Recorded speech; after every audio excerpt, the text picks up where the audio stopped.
as you would know, facilitating these conversations, what you want to resist is premature collapse. You don't want to have people kind of just fixate or have a misplaced concreteness towards a singular thing. It's more about the relationships between different scenarios and ideas. And I thought that, I naively thought that we could possibly cover both in the one episode, but I'm so glad that we're doing it like this because it allows some space for the different scenarios to emerge. And then hopefully in reflection of listening to the two, folks might be, better equipped with some more perspectives and how they orientate towards, these unfurling possibilities. My name is Simon Waller, and this is the Future with Friends podcast, a show where I make zero attempt to try and predict the future, even though I'm a trained futurist, and instead I enlist my friends to do it for me. Thankfully, I have some very smart and insightful friends. Some of them are best-selling authors. Most will be considered leading thinkers in their field of expertise. I guarantee that every single one of them will have compelling and unique insights to share about what might happen next. Each episode, I invite a friend onto the show to explore the future of anything that they would like. I then task them to go away and create a short scenario about that future set at least 5 years from now, something that captures their hopes and dreams or maybe their fears and concerns. And then over the course of the show, we dissect that scenario. We start to think about the critical uncertainties, the alternate possibilities, and the decisions that we can make today to create the future that we want tomorrow. Welcome to The Future with Friends.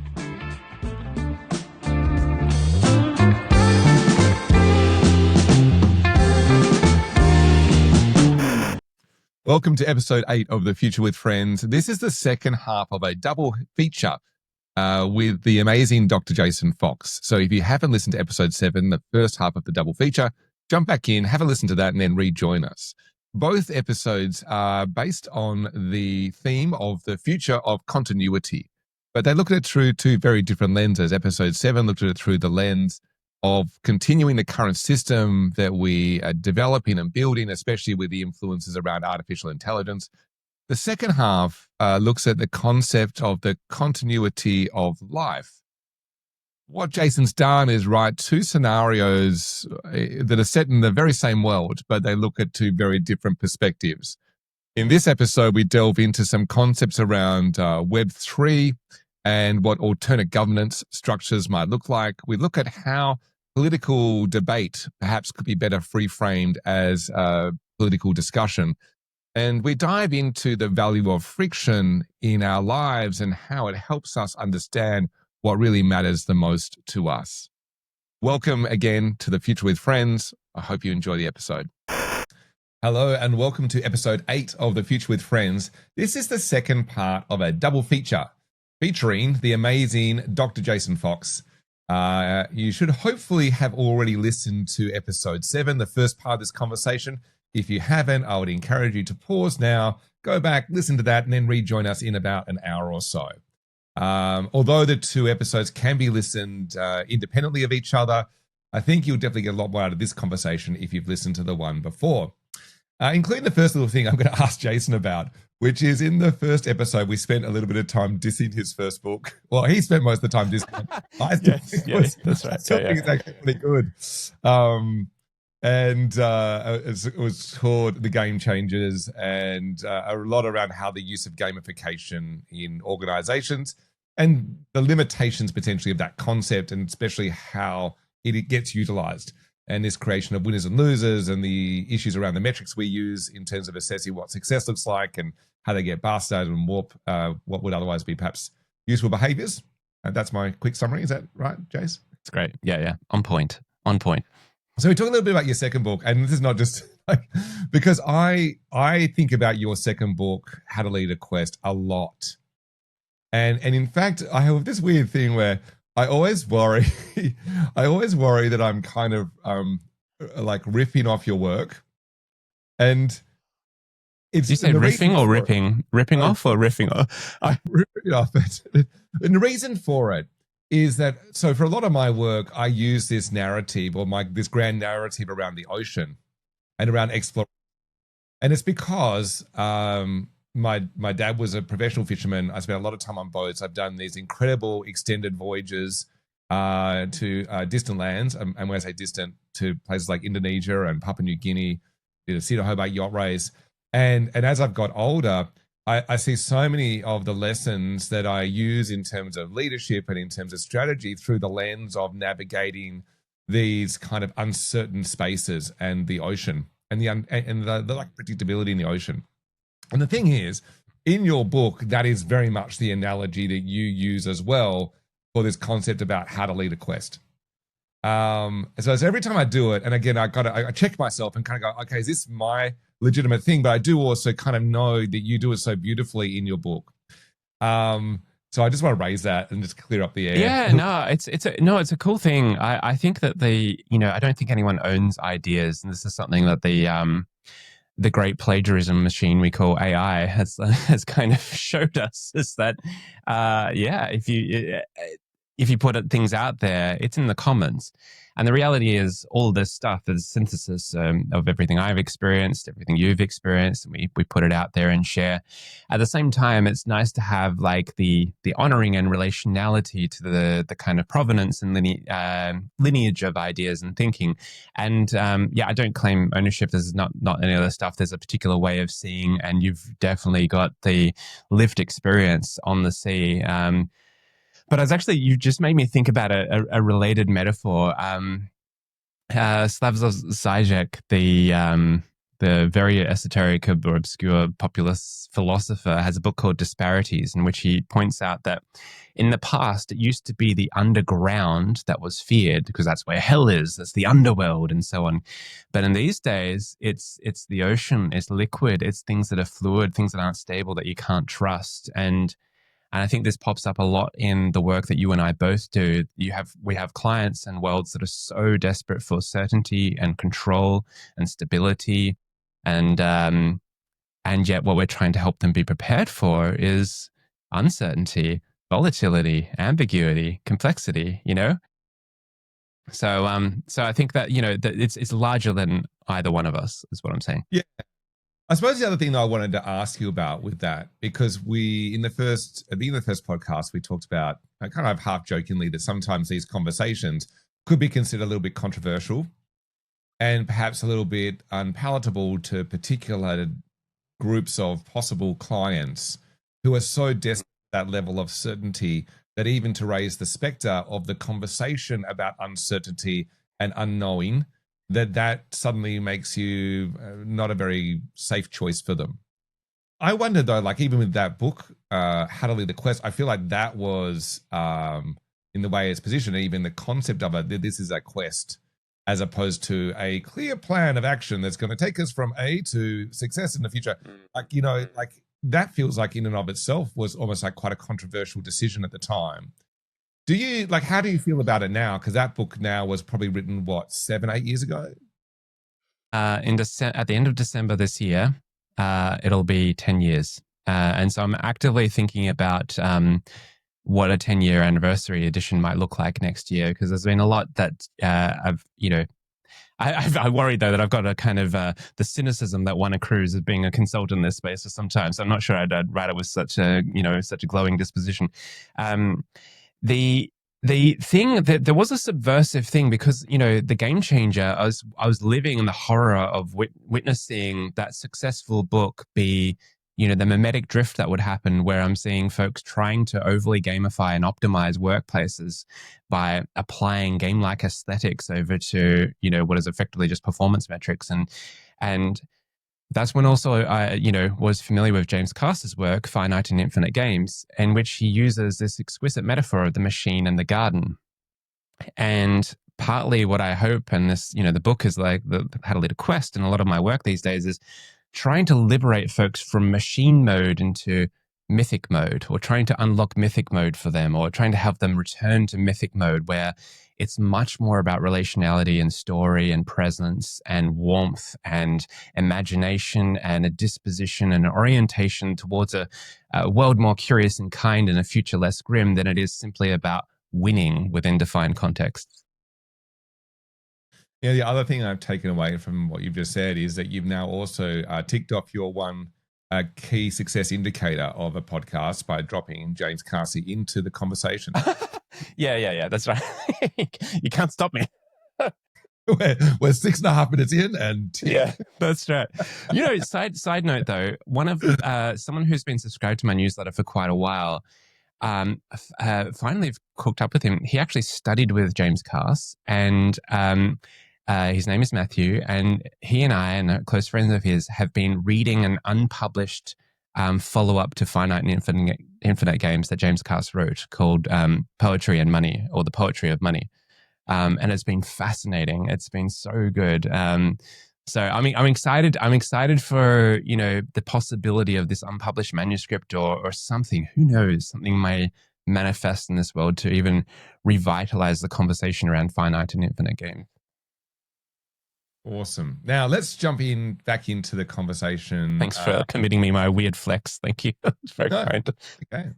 Well, actually, I think it's very relevant, as I said, because I feel like looking at that book, to me, is quite controversial, or would be considered quite controversial or unorthodox in the space of a conversation around business management and leadership. And I think it's in some ways not like it reflects even the conversation and the choices you've made around this scenario. And so I think that's where I think it's relevant to the conversation we're having and continuing to have. One of the things that led to this idea being in a double feature is that when you shared with me your scenario, it came in two distinct parts. And obviously, the last episode, we shared the first part of it, and we're going to jump into the second part of it now. But can you talk a little bit about why? Like, why two parts? What was it that, from a design or from an impact, what your audience experience, what were you hoping them to get out of having this split in such a distinct way? There's this concept in metamodern speak of propulsive paradox, or a kind of there's something generative around when you present two different scenarios. People are then able to triangulate their own perspective betwixt the two. And so with all these things, and as you would know, facilitating these conversations, what you want to resist is premature collapse. You don't want to have people kind of just fixate or have a misplaced concreteness towards a singular thing. It's more about the relationships between different scenarios and ideas. And I thought that, I naively thought that we could possibly cover both in the one episode, but I'm so glad that we're doing it like this because it allows some space for the different scenarios to emerge. And then hopefully, in reflection of listening to the two, folks might be, better equipped with some more perspectives and how they orientate towards, these unfurling possibilities. Yeah, I want to dive into that more because I think there's actually more to be talked about in terms of offering people alternate perspectives and not limiting ourselves to one view or one scenario of the future. But I'd rather save that until after people have heard it. So this is set actually at the same time. So just for people who didn't take our advice earlier and go back and listen to episode 7, this is set in the year 2043. And it's set in the same space in the same world as the first scenario as well. So it almost runs along parallel. I'm now going to throw to you, Jace. Please, when you're ready, read the second part of your scenario. Let's see how we go. I was quite proud of myself to get through the first one when I read it. I had very few stumbles. Let's see if I fuck this up. Let's go. Within the Infinite Garden, part 2. Subject Eli Orion. /OX Eli 31337, Peri-Urban Fringe, Liminal Sector E7. Out here, nothing really worked the way it used to. That was mostly the point. The power grid was patchy, reclaimed from scrap. Water catchments gurgled with a kind of reluctant promise. The air was sharp, the soil still exhausted, but something stirred beneath it all. A pulse, a pattern, a way through. Eli wiped her hands on a faded tea towel and booted the relay laptop, an old shell, scavenged and rebuilt with neighborly care. The garden net mesh flickered alive, catching signal from a rooftop node 2 blocks away. Her breath slowed as the updates came in. It was always like this, feeling of arrival. Proposals from the Southern Ridge, a land share agreement ratified by 6 kin groups, soil vitality logs submitted for rewilding credits, feedback on an updated decision-making protocol co-authored across 3 bioregions, votes cast via verifiable people, each one unique, accountable, and pseudonymous. Each local node maintained a shard of the ledger, encrypted and mirrored across the network. Public, tamper-proof, open source. Here, governance wasn't a spectacle, it was a conversation, slow, messy, and sacred. This wasn't crypto in the colonizer sense. Occasionally, ironic meme coins would emerge, and some folks still traded with them, but everyone had the literacy to know it was a joke. And besides, there was enough of a support network in this collective that this collective governance could fund and support what was traditionally handled by governments before they were usurped by megacorps. The interlinked chains here were not a market so much as they were a memory and a shared embassy, a living substrate of mutual coordination and a sacred economy in service to all of life. A new proposal blinked in from a coastal node, this distributed retroactive funding for an amphibian corridor, already endorsed by 4 guilds and 231 local custodians. Eli reviewed the ledger, verified the claims, and cast her vote, yes. And then, quietly, subtly, another message. Potential ally awakening in core zone, code the seed awakens. Eli stilled, a flicker from the machine's interior, some echo of care breaking surface. She wrapped a packet inside a verified seed manifest, some one of the covert channels used to slip messages into closed territories. The payload was small but welcome, a path for a tendril of life to reach within. Outside, her neighbor's child began playing beneath the bean towers. Bees traced lazy spirals over basil flowers. The garden breathed, and in the distance, Eli could even hear a bird, although she might have imagined it. It wasn't utopia. The sun was harsh, the work relentless. But there was music again, real laughter. Even grief had become something shared, composted into subversive action. The machine extracted, abstracted, and optimized everything into oblivion. The garden composted, regenerated, and enlivened everyone to return to life. And in the interplay of roots and signal, something like the future was beginning again. Oh, man, this is so good. I love it. And beautifully read. Oh, thank you. Fantastic. Thank you. I find, I don't know if you're the same, like when I read things or hear things like this, I have, there's mental images that we create in our head. And as I said, with the last one, the other half of this, I pictured something like The Matrix, but for weirdly in my head, it was actually not set in the world of The Matrix. It was set almost in a space that felt like the ship of 2001: A Space Odyssey, where there was lots of whiteness around you and a very clean, very crisp, safe, environment. Sanitized, Yeah. And in this one, I picture more like the opening scenes of Star Wars: A New Hope.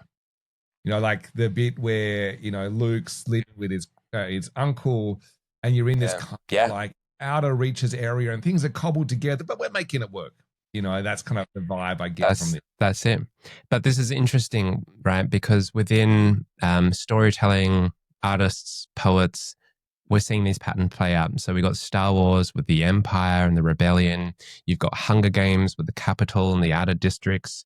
You've got Dune with the local, the local folks. What is it?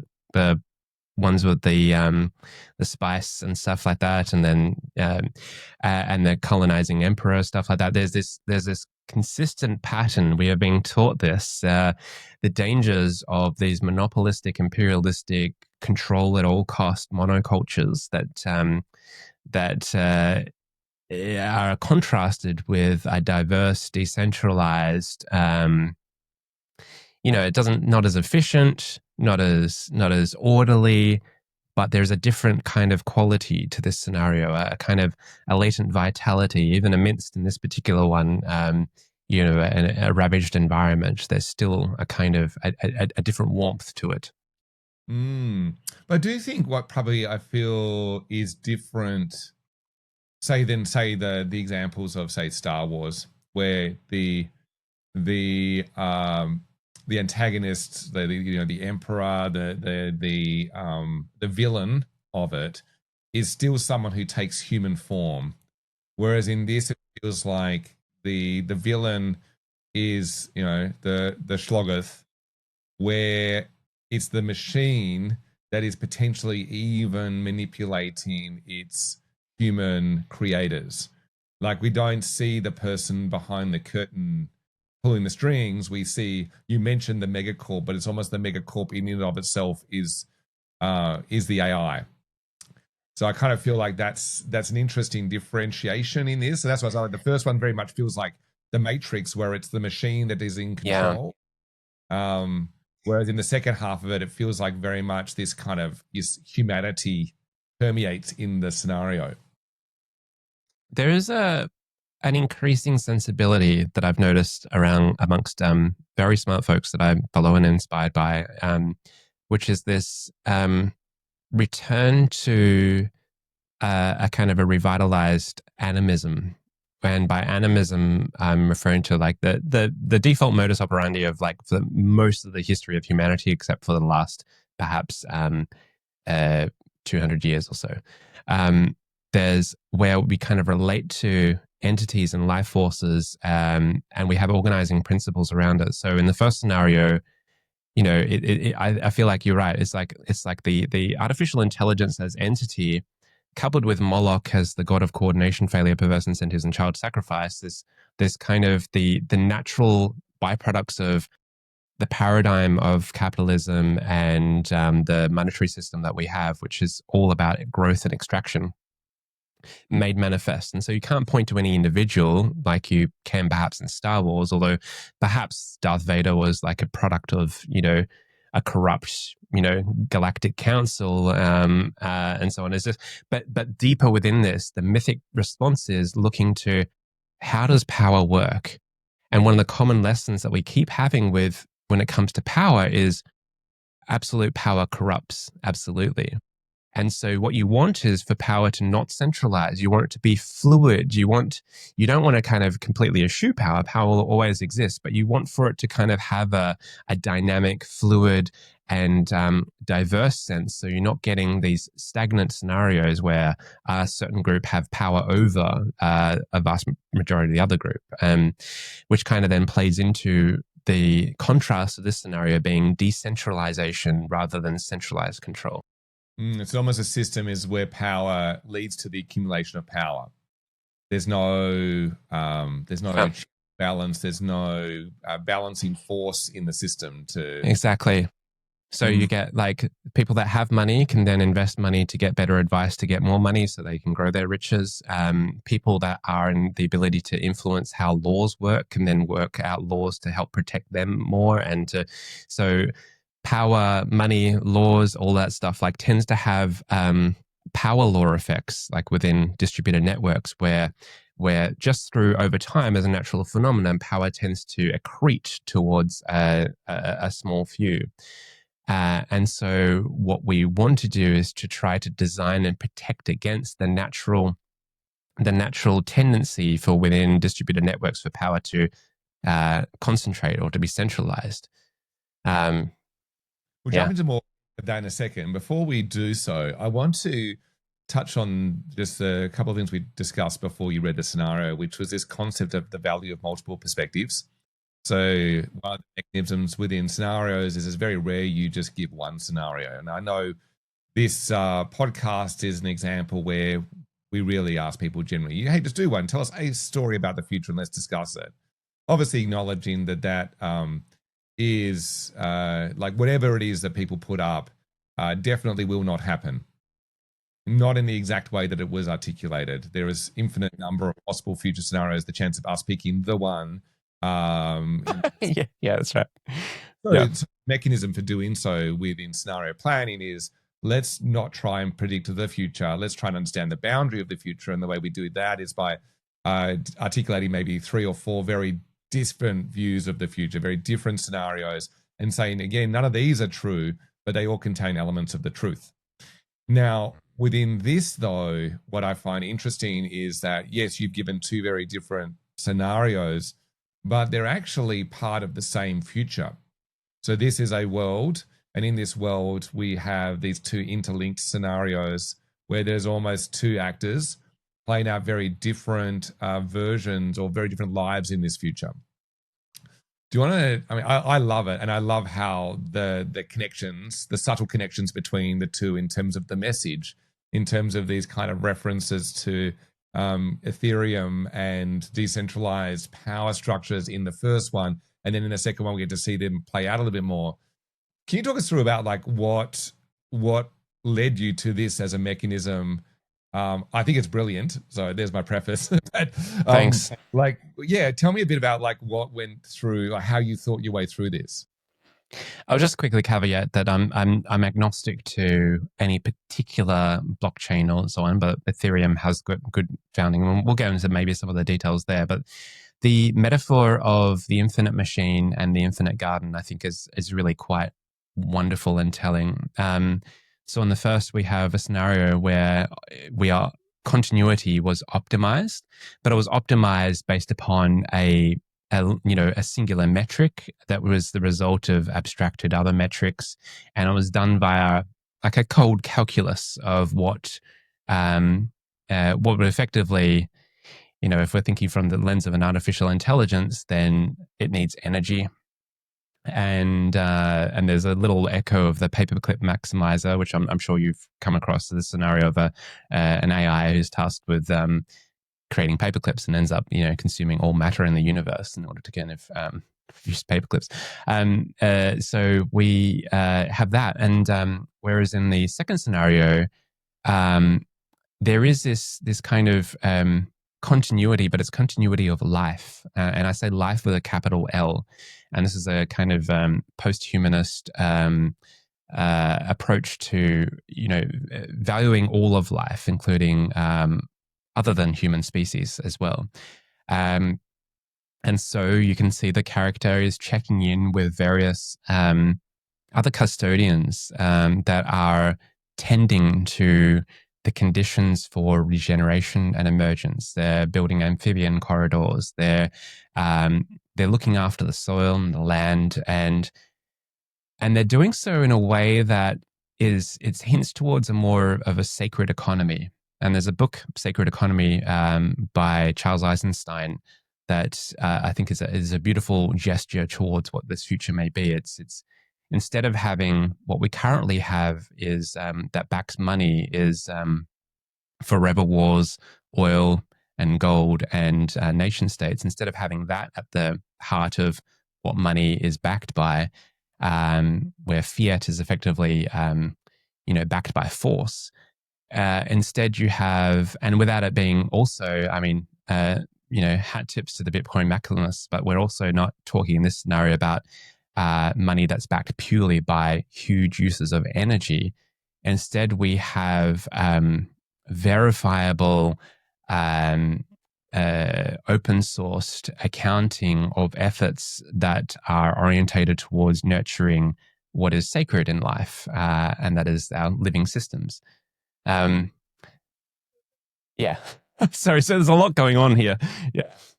And I think the first thing I just want to acknowledge is the beautiful structure of this in terms of we are talking about the future of continuity.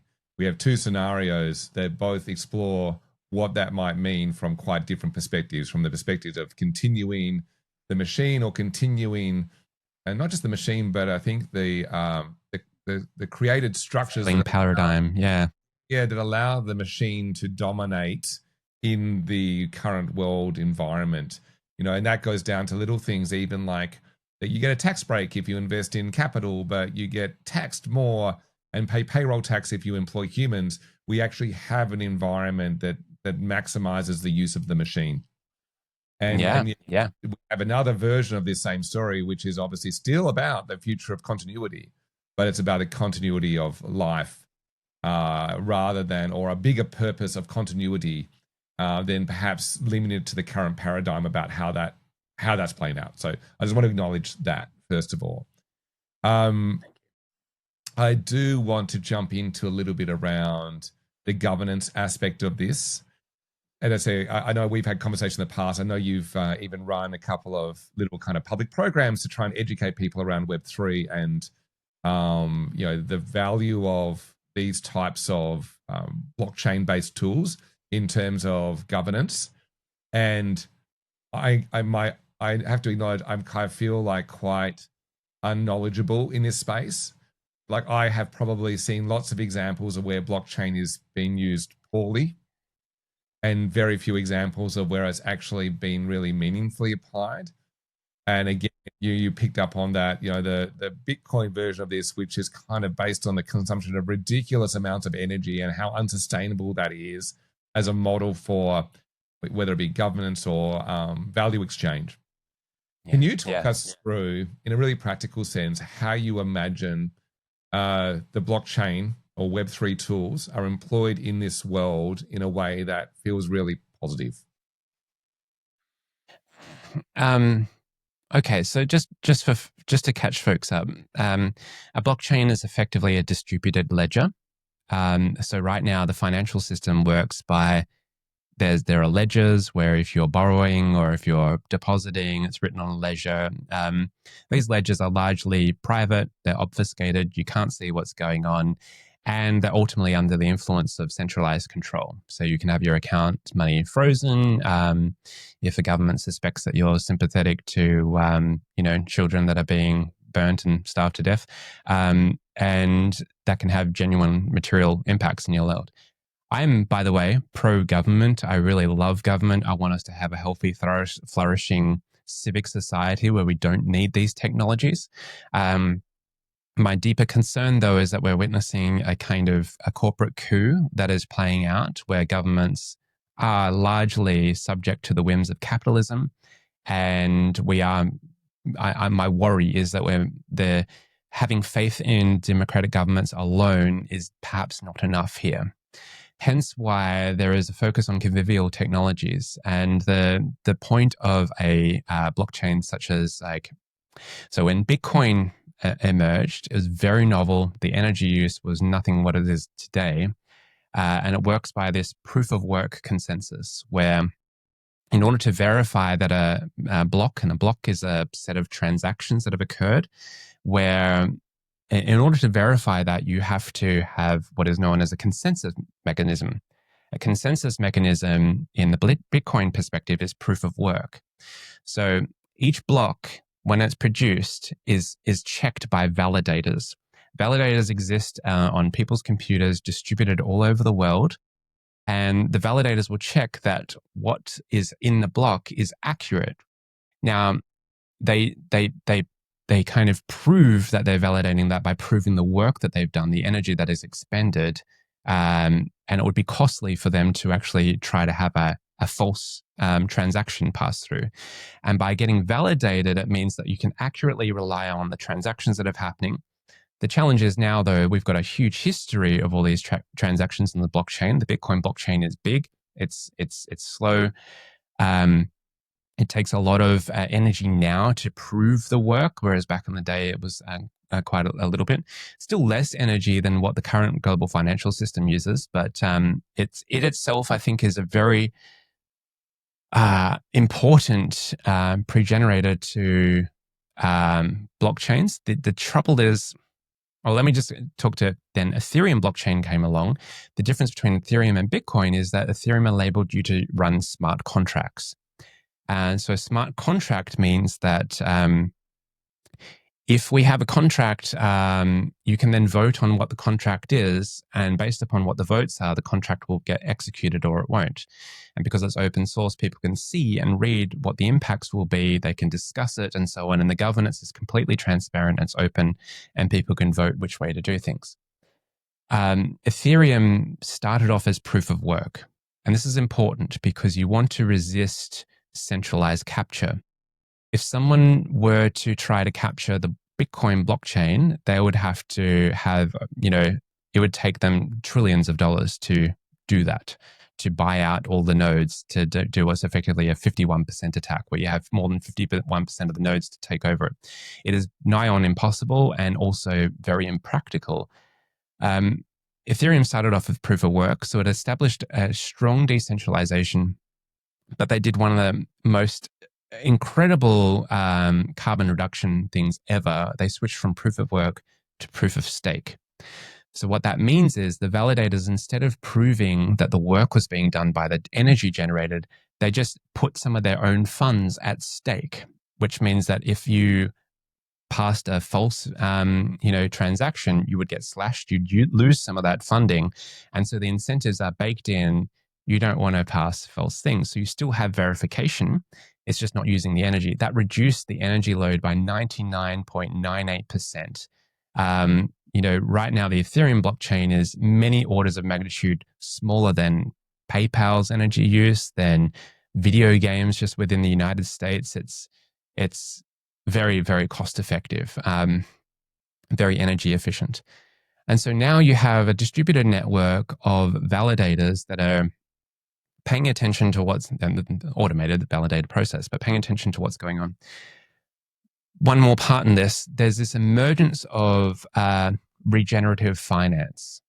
And it's a slightly fraught concept because most of the financial system itself is based upon extraction, abstraction, and accumulation.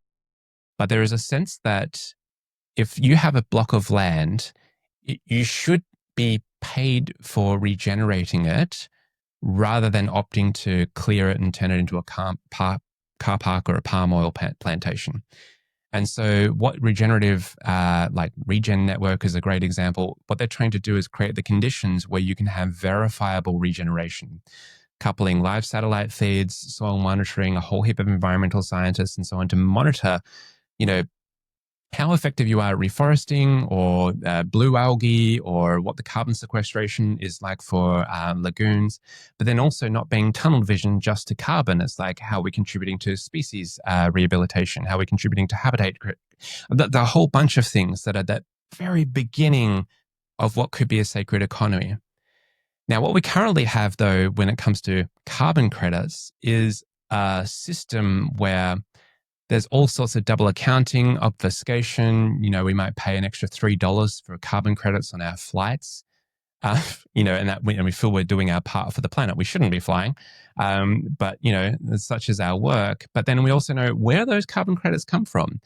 There's complete lack of visibility, and what regenerative finance is trying to do is create transparency, have it open and verifiable, so you can see, oh, okay, you got carbon credits from a hydraulic dam that was built in China 10 years ago versus, oh, you're getting carbon credits from an actual lagoon rehabilitation work or deep sea. You've got greater clarity on what's going on. So blockchain effectively means public, open source, transparent, immutable ledgers. And that's one of the key features of this world. Okay. So my view has been that why would we rely on blockchain when, what's wrong with the centralized ledger? And I think there's a couple of examples where I kind of go, there's a couple of reasons why I think it could be useful. So obviously we create an environment where our trust in the centralized system becomes super low. Like that's one thing that would be almost like a requirement. Or potentially the thing that we're trying to attract or trying to do is considered illegal. And again, using Bitcoin as a method of transaction for, on the dark web, it could be an example of that. Okay. What I actually heard in this, though, is kind of like a little bit of both, in the sense that it's not that the centralized system has been delegitimized, but so much as that it doesn't represent the interests of a particular group. And I could imagine, for instance, the use of, I think it's even been tried to be deployed, Bitcoin and other kind of alternate currencies in perhaps nations with unstable governments, whereby the trust in the kind of central currency is low, and there are people going like, well, we can't rely on that. We need an alternative. But I also hear in this, which is kind of interesting, I hadn't really thought about before, what we determine to be legal and illegal is it's a moving target. And in this world that you've painted, some behaviors that we would actually think possibly are quite calling out questions around, genocide and, these things suddenly become things that actually become quasi illegal or become so uncomfortable because so much friction's put around them that if we wanted to talk about them or live in a world where that was okay, we need other methods of governing ourselves. So that's my first kind of insight, is that there's not perhaps a clear-cut definition between legal and illegal. There's not a clear-cut definition between trustworthy and untrustworthy. Something's more or less trustworthy and more or less illegal. And a space whereby suddenly we start to look for alternate ways of being able to govern and track resources that we otherwise wouldn't have needed. Is that fair enough? Yeah, if I can, I'm just going to add there's an interesting, almost like an anti-mimetic turn here that's happened. And most of us aren't aware of this. I wasn't aware of this. I was, for a long time, if you're not doing anything shady, you have nothing to hide. And so why would you need this stuff? But the reality is privacy should be the norm. But we've been co-opted into a world where surveillance is the norm. We give out so much of our data and information that is to these data harvesting, social networks, emails, everything is being read and used to create a high definition insight into our lives, into our motivators, into our circumstances. And that's not normal. It should be that privacy is normal. And surveillance is the odd thing going on here. And the the irony is, blockchain is a terrible way to hide your tracks. Like, I literally, to my accountants, for the very minimum stuff I have in there, because I'm more of a researcher and dabbler, I'm not a huge investor. I maybe was for a time, but I lost a heap when the FTX collapsed, which is a prime example. People think that's a crypto issue. No, it's a centralized exchange that was trading in crypto. All of the decentralized protocols worked fine. It's just that some errant actor took off with the funds. Anyway, crypto is a terrible way to kind of, you can track every single move. I give the accountants my wallet addresses. You can literally see anything. There's no hiding on the blockchain. You can literally follow what all the paths are. More concerning is cash. We should ban cash. And that's actually one of the moves that governments are exploring. How can we create centralized bank digital currencies? And that gets me really worried, because then you could have CBDCs that are tied to a government's opinion on your performance, how you are in society. You can have funds cut off, and it just seems like, yes, I can understand from an optimized machine perspective, it's much more efficient and makes a lot of sense. But I think that we lose our sense of conviviality, of civic kind of shared community sovereignty. And I should also point out, I'm no maximalist. I'm not some sort of sovereign man, Bitcoin maximalist of my tinfoil hat out to kind of eschew governments altogether. I want for there to be healthy democratic governments and a deep investment in civic structures, public goods, welfare. I want all of that. I just worry that that's not the path that we're currently on. And now a word from our sponsors. At Grim Atelier, we craft tomorrow's luxuries from yesterday's waste. But you won't find price tags here. We trade in time, not in crypto. Spend a morning sorting scrap and an afternoon shaping story. In return, the waste you recover will become something enduring. A solar-powered whiskey decanter, a faux leather crypto wallet, each item a memory forged by hand. This isn't retail, it's ritual. Grim Atelier. Pay with time. Leave with meaning. Yeah, and I think that's the other thing I did pick up in this as well, and it touches on some of the work that I do in local government particularly. One thing I kind of pick up is that, on one hand, it's almost like there's these unintended consequences of the decisions we make, and they seem good, like they seem to be proper decisions, but as I said, they don't actually play out how we expected. An example of that is the way that we conduct political debate. And the fact that it's even called debate, I find that interesting, that we insist on it being called debate rather than political discussion, where in this process of exploration to arrive at a shared understanding which allows us to make a decision as a group collectively together. It has to be a debate where you have to point out what's wrong with my argument. I've got to point out what's wrong with yours. But outside of that premise itself, the way that we conduct them, where they must be conducted in public, is also, I find, really threatening to the creation of meaningful understanding together.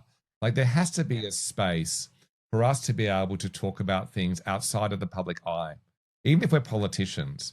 And I understand that the rationale behind it is, but if we're not doing that stuff in the public eye, how do I know what deals are being made? But it's also like, how do I safely explore an idea that I don't understand if every time I talk about it, I have to pretend to know, because this is actually a popularity contest now? It's no longer a question of just exploration.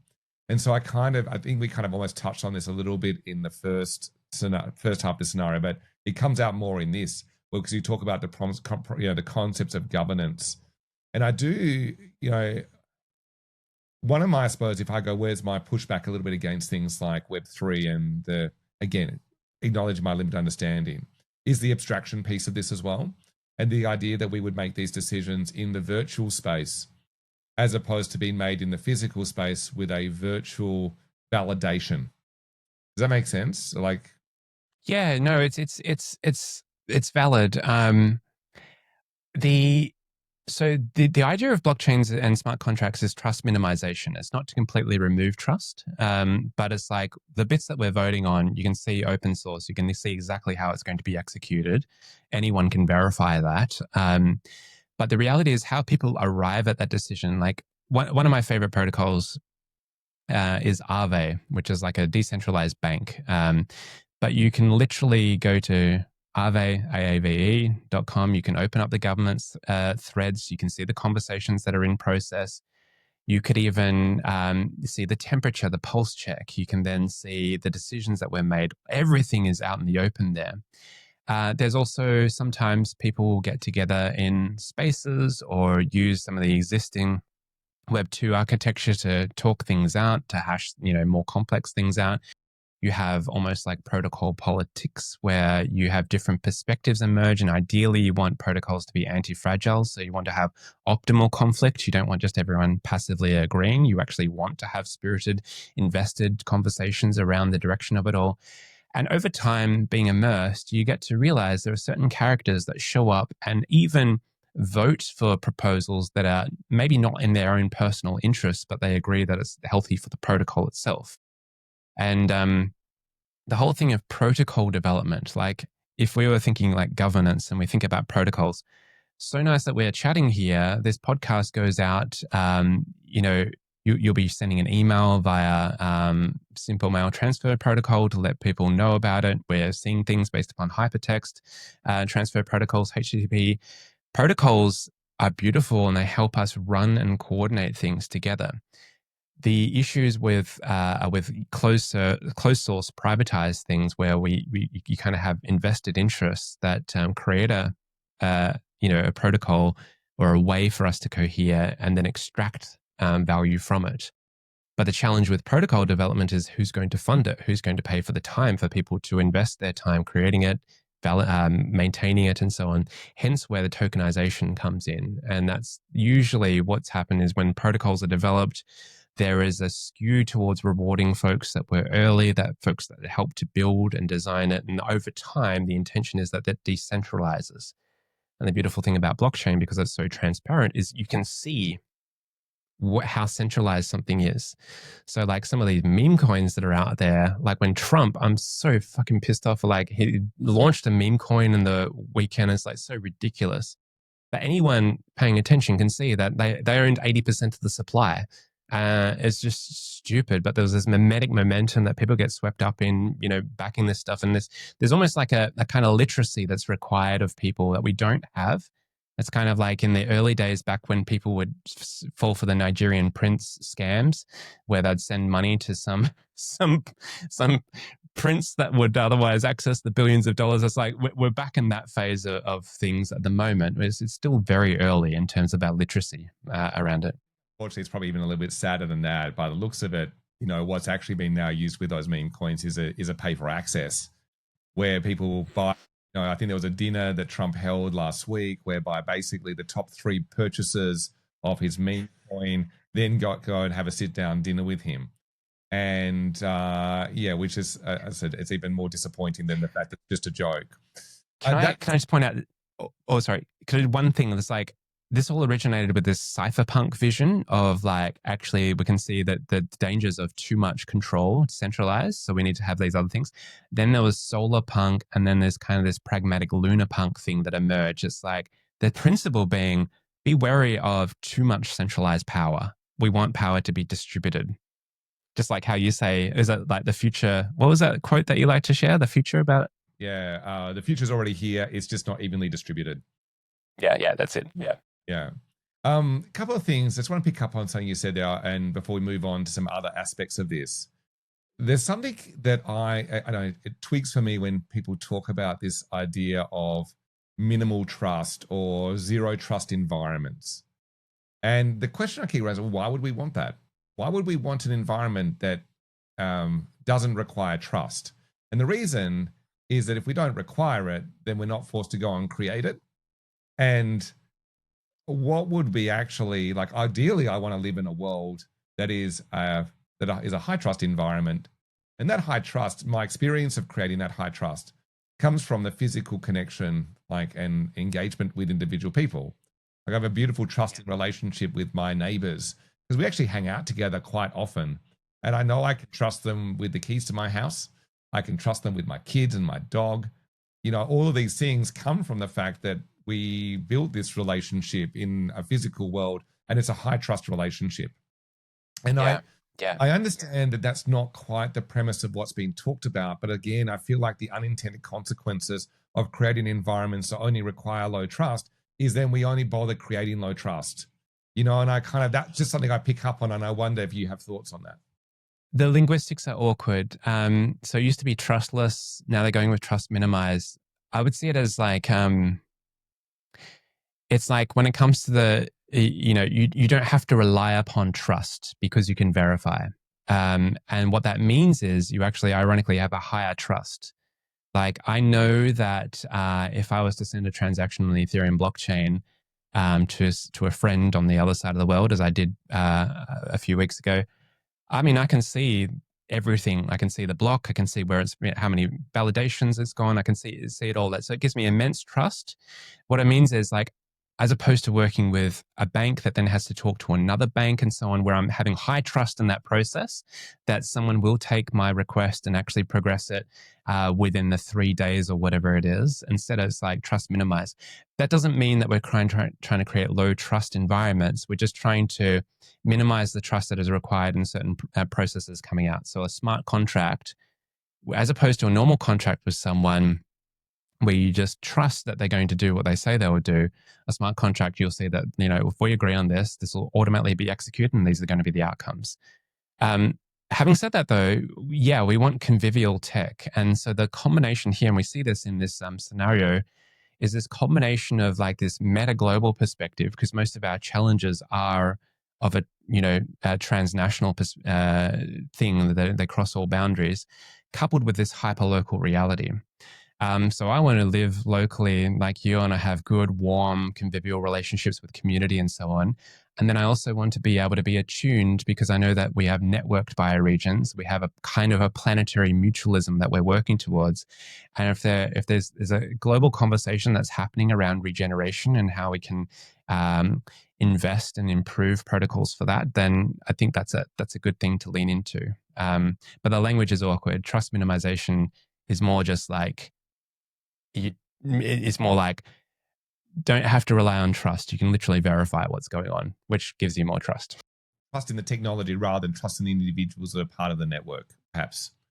Well, because it's like you're having to trust people that you have never met. And part of the reason why we have pseudonymous identities within Web3 is because the transparent nature of the blockchain means that, if you had simonwaller.eth as your wallet name, everyone would see your wallet and see exactly how much you've got, how much money you've got, every transaction you did, every single thing you're doing. And so just from a basic privacy perspective, it makes sense that there's either a cloaking with pseudonymous thing, and then we're soon going to see zero knowledge proofs, which will also improve the energy efficiency of blockchains immensely, because that'll kind of further enable you to engage with this without all of your information being revealed.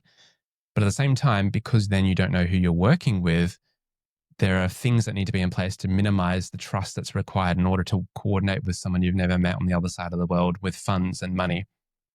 Okay. So we have pitched this as being a double feature. We've gone pretty deep just now. Sorry about that. Yeah. Technical. So otherwise we have to do a whole nother episode. Yep. Okay. The rest of the... Let's do it. Okay, cool.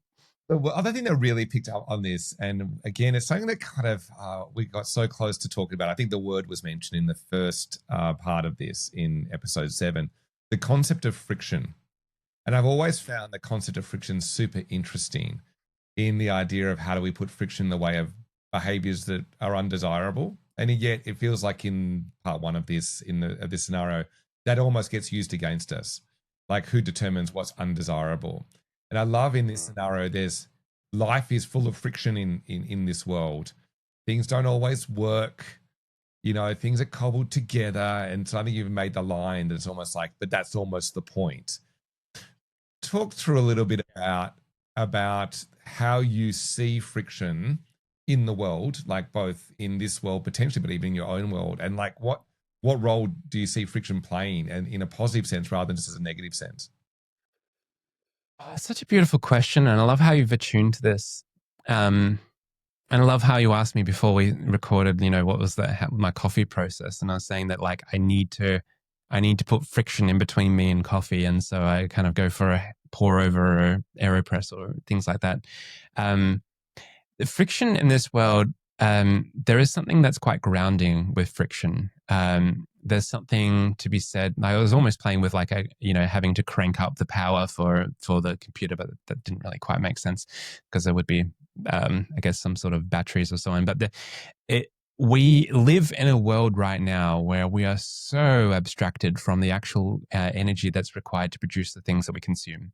We are energy blind, and we've had this bounty of oil and fossil fuels that's given us extraordinary civilizational boons. But it's also compared to the vast history of how we lived. And I know that you and Cole Fink covered some of these topics in a previous episode. We're so divorced from much of how we've evolved that it kind of gives us a really warped sense of reality. And so in this kind of energy impoverished land, because the artificial intelligence run megacorps are basically consuming and extracting whatever they can, there's a kind of bricolage, make do, can do, patchwork network of efforts. But there's also a kind of a citizen science element to it. There's a shared, mutual, transparent, collective goal towards, in service of life and regeneration. And it's interesting to think that there's a scenario. Have you? There's this book called The Fourth Turning, which looks at these meta patterns within American history, and largely suggests we're in the fourth turning now, which is a kind of collapse, and many people call it like the Great Unraveling, Joanna Macy, or the Long Dark, and so on. But there's something that emerges on the other side, and when we think about what folks 20 years younger than us might look back to and see, they might say, okay, well, here's what happens when you have a society that's hyper-individualized, obsessed with metrics, and blind to energy use. And what are the subtle wisdoms that could be integrated into our community here that perhaps diminish the propensity for us to, seek the easy path all the time? And so that's kind of what we witness here. Yeah, and I think there's some stuff in here. I'm trying to remember the author who wrote the book 4,000 Weeks. Oliver Berkman. Yeah. And I think he makes the point in there is that we ultimately are what we give our time to. Yeah. In our pursuit of efficiency and productivity and doing things faster, we sometimes do the things that actually give us a sense of value and identity faster, and we take that identity away from us. Like I think I know this sounds really like a weird perhaps analogy, but I had this conversation I think with Michael Dixon, and we were talking about robot vacuum cleaners. And it's almost like when you use a robot vacuum cleaner, you don't have the same sense of satisfaction of having a clean house because you didn't clean it. Like you still have a clean house, and in theory, the end result is exactly the same, but you lack the satisfaction. Or even another alternative is I still remember the very best beer I ever drank. And I was like 18 years old, and I was working on a boat. And I was kind of spent the day like under the like West Australian sun. It was 40 degrees. I was down in the hold, and I spent the whole day grinding fiberglass, and you're covered in fiberglass dust. You come out, you can't touch yourself while you got the dust on because it just immediately itches. You got to wash yourself off. And I just spent this day working so hard. And then the very first beer that I had was not even I think it was a Cotton Cold. So like it was No, but it was just, I just remember it being the very best beer because the beer, like the taste of that was direct relationship to the hard work that had happened. Yeah. And I think that I see in this world is almost like a willingness to embrace the harsh sun and the hard work because there is joy and satisfaction and a sense of identity that comes from that, something that we almost try and hide ourselves from in the modern context. Yeah, you're so right. It's something like Epicurean and, there's a thing within the gamification stuff. The reward outside of the context of challenge is meaningless. So we want actually meaningful challenges. This is actually part of eudaimonia, fulfillment in life. But gosh, I mean, I would love to have a weekend. One something I crave is digging holes. I love digging holes, like the actual labor of like digging in the progress that you see and then having that cold beer at the end of a day where you've actually earned it and you're hanging out with mates. Like, oh, that is like life. That is the joy of life. I recently had to repair my deck upstairs, a little rooftop deck. I'm not a handy person at all, but our friend gave me the task of like, I got to just drill some holes, and I had to wear AirPods to, hearing protection. But for about 20 minutes, I was having the best time of my life, listening to music. My purpose was clear. I had these things. Ooh, but now there's the worry of going back into first scenario, right? Where it's like the task is clear, getting the dopamine, getting the progress. Yeah. Anyway, I was outside having it with my friends. Anyway, I'm just so with you. I'm so with you with that beer. I love how you have the details that are the fiberglass. Not you can't brush it off because otherwise it gets itchy. Like it just speaks to there's such texture in that little story that you shared. I love it. Yeah. And I think it's funny, like us talking like this, and there's probably a bunch of people listening to this podcast who do like hard work on a regular. Yes, that's right. Yeah. I once did 20 minutes of hard manual labor. Yeah. Once upon a time. Yeah, that's right. Yeah, shit. I'm feeling how yeah, that's right. Oh dear. Okay. Is the concept that's you mentioned in the scenario, and you just talked about it just briefly before, the concept of in service of life. Can you just talk a little bit about that concept? Because I think that even this scenario, you talked about it in terms of in terms of this future of continuity, and this is the continuity of life. But the term in service of life, can you talk a little bit about that for us? Thank you. Again, a lovely, beautiful question. I love what you've honed in on. So my background's in environmental sciences. I did my PhD was in School of Environmental Science. So living systems and complex systems is kind of where I originate from. The saying "in service of life," in which I do a capital L to life, is really an attunement towards. Some people might call this towards. Here's, if you allow me to get a little bit cosmic. The Big Bang is still happening. We are still part of an unfurling cosmos where you have, elements and then more, and then molecules, and then and then eventually the emergence of life, and then from single-celled life to higher forms of life, and even now to what we have with, where we are at in life. This is still a process, and the more that we can align ourselves to unfurling into greater complexity, the more aligned we are to the kind of eros and potential telos of the universe. So I'm not sure how I feel about telos, but there's a kind of a pragmatic emergentism. And being in service to life means your sense of the world, or even if we were to quote Tyson Yunkaporta's book again, Sand Talk, we see our role as custodial species. We are the ones that have the ability to have perspective, to have wisdom and hindsight and foresight, one would hope, to tend to this garden, the Garden of Eden, the infinite garden that we are present to at the moment. And so by that, then, we don't just orientate towards just human life or just preferencing one life over another. We're talking about all of life. And one thing we know from complexity science is that monocultures are very fragile. They're susceptible to disease. They're susceptible to all sorts of disruptions. What we want is a thriving diversity of life, interrelated. And that's certainly not what we have been doing in the last 200 years. We've seen incredible species loss.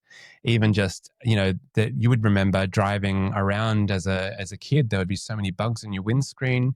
We're just seeing all of these signs that we're becoming hyper-normalized to an impoverished world. And as each generation goes on, the kind of norm resets. And it is disturbing where that leads to. And so being in service to life means that, you see yourself as an ecological expression. You emerge from the world, you are of the world, and you will return to the world. And it's part of all of our role is to align ourselves to be in service to all of life. Which is also, I hadn't thought about this before, but we often, we talk about, sometimes the smartest person in the room forgets that they're not as smart as the room. And yes, yeah. There's something in the fact is that I think sometimes we see ourselves as being the most complex of creatures. And we assume that our ability for those things like you talked about, for communication, foresight, and hindsight, is an example of our level of complexity is therefore greater than the level of complexity of any other living being. But still, and we overvalue that because still our complexity is a small fraction of the total complexity of the total value of that, of life, rather than just our life. So that's a really beautiful, I think, little thing to end on. One last question, which I did promise that we would ask at the end of the first one, which was about your own experience of this, like your own experience of writing the scenarios of this conversation. What do you feel that you have learned, or what do you think is different, have been thought about through? I mean, I know you spend a lot of time thinking very deeply about our world and our society and the things around us. This particular technique of scenarios and writing stories and this, like, what comes out of it for you?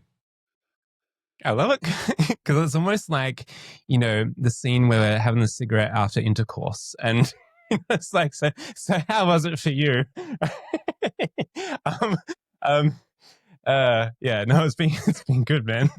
Oh, mate, okay. So first of all, my initial response was that I missed that. Will you call me again? Of course, man. Anytime. So similar to Michael, like the initial thing of scenario planning, there's something so I think I've just seen it poorly done. I've seen scenarios being done poorly that has I have an allergy to the term scenario planning, because I've seen people just is it in your podcast. Oh no! But there's beautiful ways to do it. It's kind of like how that saying, like, strategic plans are useless, but planning is everything. And that kind of the process of exploring and sensing into. And I think the thing that really tricked for me, which what you do is like, okay, let's at least play with two scenarios, because then we got some generative space to play within. So I was really glad that I was able to sneak in an extra long scenario in two parts. I loved your sense of doing this as a double episode.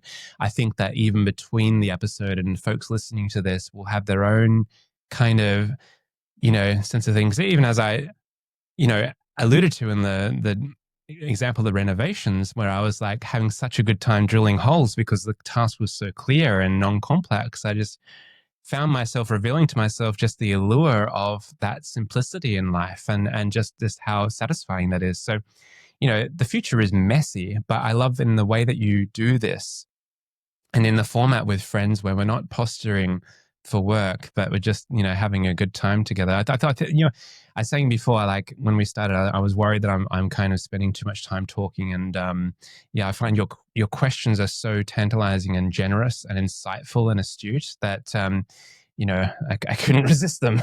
So that will be my lingering insecurity, is that I've spoken too much. One last thing before we close, just because it's something that I think was a really beautiful insight you just shared, we talked earlier on about the limitations of metrics if we look at the metrics as an answer, as opposed to a place for us to have a discussion.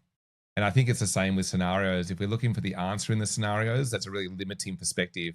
If we see the scenario as the basis of a conversation or discussion with friends or with colleagues, I think that's a much more valuable way of using the tool or the technology.